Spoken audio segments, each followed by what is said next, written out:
right, quiet down please. So for the screencast, I already went through this whole thing. Sorry, screencast watchers. I'm going to very quickly mention. So f prime of 1 is the slope at 1, which is 0. F prime of 2 is a sharp turn, so it's undefined. F prime of negative 3 is the slope at negative 3, which is negative 1. Integral from 0 to 1 is the area of the little square, which is 1. Negative 4 to negative 3 is the area of this little triangle right here, which is a half. Integral from negative 1 to 0, you get this triangle, and they end up kind of washing each other out. So you end up with a net of 0. 4 to 5. From 4 to 5, you have this rectangle right here, which has an area of 2, but it's below the x-axis, so it's negative. Negative 3 to negative 2, you get this triangle right here, which has an area of a half, but it's negative again because it's below the x-axis. And negative 4 all the way to 5. If you add all of these together with the positives and the negatives, you get negative 5 halves. All right, today is I can evaluate integrals using FTC Part 2. So Fundamental Theorem of Calculus Part 2 today, which is basically your shortcut for finding definite integrals. Yay. Yes.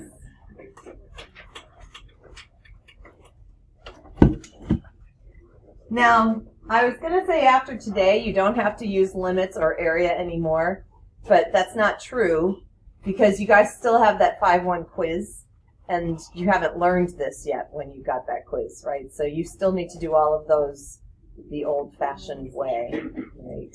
Okay. So anyway. All right. Yes. Will there be questions asking you to do limit or to do like them, but only using limits or area? Yep. Okay. Yep. Yes. Yeah, the question, I don't know if you heard, was, will the limit definition of an integral be on the test? Absolutely. Right? You have to know how to do that. That's why would we teach it if we weren't going to test on it, right? So that changes from an integral to sigma. that's using the limits with the sigmas to evaluate the integral. Yes. Okay. Which might include writing it from scratch. Yeah. From the beginning. Yes. All right. Okay. Now, don't write this down. The next 2 slides, there's nothing to write. So, so what I'm doing here is just refreshing you from Friday. So on Friday, we did an example where we had g representing a function which was the integral from 0 to x. And what that really meant was the area under the curve from 0 to whatever x value you plugged in, right? When I say area, I mean net area, because if it's negative, it goes negative. So, if I'm finding g of 1, that's the area from 0 to 1 under the curve, right? If I'm finding g of 2, that's the area from 0 to 2, right? G of 3 would include this stuff. So you just keep building more area. So g is an area finding function. And it also happens to be from 0 to some x value. Okay. A lot of words. This is the how or the why, right? However you want to describe. But this is kind of the beginning of what led to FTC Part 2. I am not going to actually prove FTC Part 2. I'm just going to show you the pattern that leads you towards FTC Part 2. We just don't have the time or really don't have the desire to prove the whole thing to you. But I'm pretty sure the proof might be in your textbook. So if you really want to see the formal proof of FTC Part 2, I'm almost positive it's in your book. All right. So anyway, but here's kind of the how do we come up with it. So what I want to focus on first is this little line right here. So suppose we're finding the area under the line y equals 2 from 1 to 2. So if we find the area under the line y equals 2 from 1 to 2, if we think our g of well, first we could just think of it as like area of the rectangle, right? So we have a rectangle, has a width of 1, has a height of 2. The area is 2. Therefore, if we're doing the integral from 1 to 2 of the function 2, that would be the area of this rectangle, which happens to be 2. Okay? All right. So, but is there another way to think of it? Well, instead of thinking of it as just doing the geometrical rectangle, could we create an area finding function? Kind of like the G thing that we had on the previous slide. So if we were to create an area finding function, well, area of a rectangle is width times height. The height of this function is always 2. The width, well, that would be kind of your input value. So what happens is we get this area function of A equals 2t. Now, if I plug in a 2 for t, what would I get? I'd actually get the area of this whole thing from 0 to 2 under the function y equals 2. So 2t, I get an area of 4, right? So if I plug in at area equals 2t, at t equals 2, I get an area of 4. At t equals 1, I get an area of 2. I plug in a 1 into 2t, I get 2. At t equals 1, that's actually giving you the area from 0 to 1. So if I take a of 2, my area function at 2, which gives me the area from 0 to 2, and subtract out the area from 0 to 1, what I'm left with is the area from 1 to 2. Does that kind of make sense? Okay. So, in essence, the integral from 1 to 2 of 2 dt, well, if we rewrite this as an area function, now, by the way, just so you guys know math notation, I've mentioned before that a vertical bar in math means evaluate, right? And if there's a number next to it, just as a subscript, that just means plug that number in, you're done. But if you've got both a superscript and a subscript, you have a number high and a number low, then this evaluate bar means take the top number and plug it in, minus take the bottom number and plug it in. It's kind of weird, but it is true. This is math notation. So anyway, so what we get is we get this area function 2t plugged in at 2 minus plugged in at 1. Because at 2, it's really the area from 0 to 2. And at 1, it's really the area from 0 to 1. So the area from 0 to 2 minus the area from 0 to 1 gives us our net area from 1 to 2, which is 2. Using this kind of like area function thing. How does our original function and our area function, how do they relate? Well, you might think we're just multiplying by a t. It's a possibility. The other way that they relate, though, is 2 is the derivative of 2t. And 2t is the antiderivative of 2. Let's try for another part of the graph and see how this is actually working. So now we're going to try it again for the triangle. So now I'm just focusing on this guy, this triangle from 0 to 1. Now, area of a triangle, 1/2 base times height, 1/2 times 1 times 2. The area of this triangle is 1. If I were to find an area finding function for the triangle, so I'd have 1/2, my base would be my t value, and then my height, well, I need an actual function for this line. So this line has a y-intercept of 0 and a slope up to over 1. So this is actually the line y equals 2t. Come on, put the t. What just happened? Whoa! And it all just came. Okay, that's really weird. Maybe, okay, let me try again. There it goes. Okay, so y equals 2t. So that's the function y equals 2t. That's my height. So if I want the area from 0 to 1, I would plug in a 1 minus plug in a 0. Now, area from 0 to 0 is just 0. But let's just pretend. Like if it was 4 to 5, I'd plug in a 5 minus plug in a 4. It'd be the whole area from 0 to 5 minus the area from 0 to 4 would give me the area from 4 to 5. We're going 0 to 1, so we're going to do the whole area to 1 minus the whole area to 0. So our function, 1/2 times the base times the height. If we clean up this area function, 1/2 times t times 2t, you end up with area equals t squared. So if the area is t squared, so my integral from 0 to 1 of 2t dt is t squared, my area function, plugging in the 1 minus plugging in the 0, which gives you the 1 that we know is the area. How does our original function and our new function relate? Well, we're not just multiplying by a t. So how do they relate? Well, 2t is the derivative of t squared, which means t squared is the antiderivative of 2t.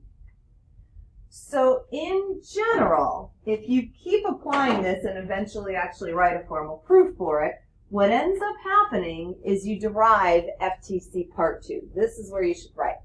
FTC Part 2 says the integral from a to b of some function is big F of b minus big F of a, where big F is the antiderivative of little f.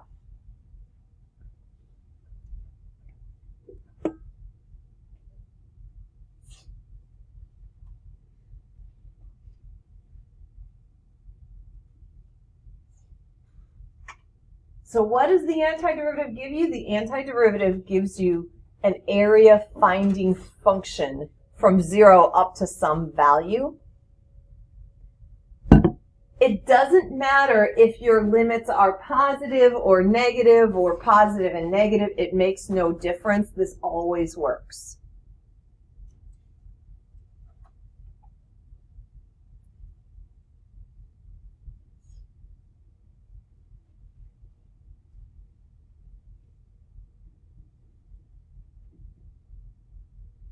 We're going to do this first example together. Then I'm going to give you a super easy one to do by yourselves, and then I'm going to give you 5 kind of take it up a tiny notch harder ones for you to do by yourselves. Notice that big F can be any antiderivative. So when you're doing an indefinite integral, just by the way, what's the difference between an indefinite and a definite? An indefinite doesn't have any numbers here. So an indefinite integral is just the antiderivative, right? So if I asked you with no numbers, right, what's this? You would just do the antiderivative. Okay. But as soon as you add numbers, now it's called a definite integral, and the answer is going to be a number. Indefinite integral, the answer is like an area finding function, which is the antiderivative. Definite integral, you get numbers. When you have an indefinite integral, your antiderivative has to include a plus c. But when you're doing a definite integral, you can use any antiderivative you want. So the whole world just lets the antiderivative be the one where c is 0. So you don't have to include the c. If you want to include the c, right, it's okay, because what will happen is when you plug in your top limit, you're going to get a plus c. And then when you plug in your bottom limit, you're going to get a minus c, and then they'll wash out and they'll go away anyway. So it's up to you. I will tell you, most people don't put the plus c, right? You can put it, it's mathematically correct, but people on the street are going to look at you funny, right? Okay. All right. So we're going to do this integral. Does everyone have this written down? Integral from 1 to 4 of 3x squared plus 4x minus 1. Okay. First thing you do, let's make sure we do this with proper notation. First thing you do is you find the antiderivative. So take 2 seconds and write the antiderivative of 3x squared plus 4x minus 1. Bless you.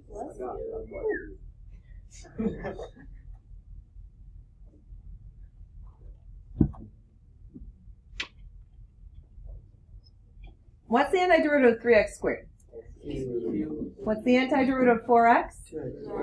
2x squared. What's the antiderivative of minus 1? Minus x. Minus x. Should I put a plus c? No. No, you don't have to. You can, but you don't have to. Put a big vertical bar, 1, 4. Limits still, you still write your limits low to high. All right, now you're ready to plug in. Plug in the 4, so 4 cubed is 64 plus 2 times 16 minus 4 minus, I beg of you, when you are subtracting the lower limit, please put a minus, put parentheses, and just plug it in and then worry about all the double negatives after. So minus parenthesis, plug in the 1. So you get 1 plus 2 minus 1.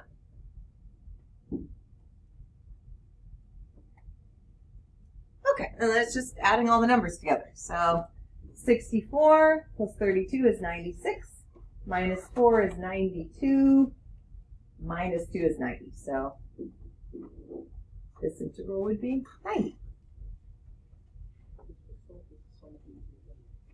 It is a little bit easier than using the limit definition. Yes. What did you do before? You would have had to have found the limit as n approaches infinity of the sum as I goes from 1 to n of left your 1, you plug 1 plus 3 over n into your function, like 3 over n times f of 1 plus 3i over n into your function. Right? You'd have a binomial, you'd have to square it out, you'd have to combine all your like terms, and you'd have to write it as separate sums, put all the constants in front, and then apply your I formulas, right? Oh. Yes. Okay? So on the test, do we have to even use sigma notation anymore, or can we just do this?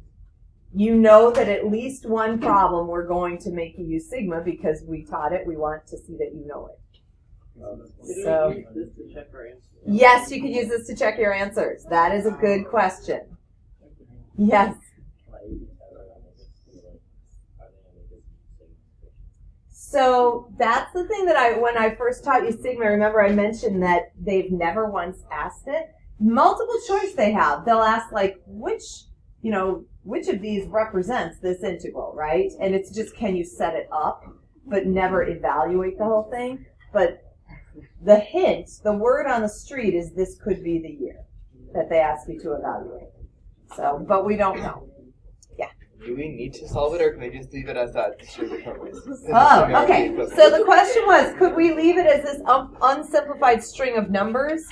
Absolutely, unless the problem says simplify. Right? So, yes, you can, as long as it's numerically equivalent to correct, that's fine. That's correct. But if your test says, like, simplify your answers, which we tend to like to put on tests, then you have to simplify. Okay. All right. I'm going to give you a super, super easy one to start with. Here you go. Try this one.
What's the antiderivative of 2x?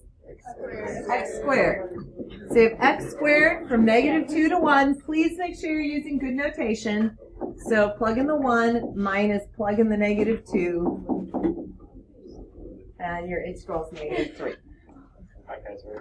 So does that mean the area between this curve and the x-axis is -3? No. Does it mean the area is 3? No. It means the net area, right? The difference between the positives and negatives is -3. And for this graph, if you think about it, y equals 2x, right? From -2 to 1. So we're going here to here. There's more below than there is above. So you end up with this negative net area. Okay. All right. here we go with real practice. Now, before you start, I want to make these a little bit bigger, and I have some instructions to give you. All right. So for numbers, so I have 5 integrals I want you to solve. For numbers 4 and 5, these are written in sigma form. So first, you're going to have to rewrite them in integral notation, and then you're going to solve the integral. Okay? So you have 5 integrals to practice with. Feel free to compare with your groups after each one to make sure you all match, because there might be some fractions. And then just move on to the next one when you're ready. I'm going to float around. So the first one, antiderivative of x squared plus 2 is 1/3 x cubed plus 2x, evaluated from -2 to 5. You plug in the 5, you get 125 plus 10, minus, you plug in the -2, and you get -8 minus 4. So if you do all the math on this, I'm just going to do some miraculous number crunching and tell you that the answer is 175 thirds. Okay. All right. All right. What's the antiderivative of sine? Negative cosine. Good. All right. So we have negative cosine x evaluated from 0 to pi halves. What is the cosine of pi halves? 0. 0. So you end up with 0 minus, now be careful with the negatives. So the cosine of 0 is 1, but it's a negative in front, so it's a -1. So 0 minus -1 or 1, which is just 1. Okay. All right. Number 3, pretty simple. Antiderivative of x to the 4th, 1/5 x to the 5th, from 0 to 3. 3 to the 5th is 243, so you get 243 fifths minus 0. That's a nice one. All right, the next one, let's lift the page up a little bit. If we were to write this as an integral, and of course there's a couple different ways to do it, I went ahead and said that -3 was my left endpoint. So I went with this 5, so I'm going -3 to 2 of x squared dx. Okay, so I've got that for my setup. And then antiderivative is 1/3 x cubed from -3 to 2. So I end up with 8/3 minus, so -27 thirds. So 8/3 plus 27 thirds is 35 thirds. Okay. And the last one. So width is 2 over n. So I'm going to use a left endpoint of 0. So I'm going 0 to 2. What am I plugging left endpoint plus width times I into is square root of x dx. This is the same as x to the 1/2. Antiderivative of x to the 1/2 is 2/3 x to the 3/2. 2/3 x to the 3/2, evaluated from 0 to 2. So we end up with 2/3 times 2 to the 3/2 minus 0. Can you leave it like this? Yeah, I mean, but if this was a multiple choice question, I wouldn't give you this as an answer, right? I would simplify this. I'd write it in simplest radical form. So let's go ahead and just convert just to make sure we all know how. So 2 to the 3/2, well, let's see, that's 8. 2 cubed is 8, square root of 8. So root 8. But what is root 8? It's 2 root 2, so you end up with 4 root 2 over 3. And if I was doing this on a test, if it was a multiple choice, that would be the answer I would put. Okay. All right. Are there any questions about the process for finding and definite integrals using FTC Part 2? Which is really find the antiderivative, plug in the top, plug in the bottom. Done. Okay. So here's your job now.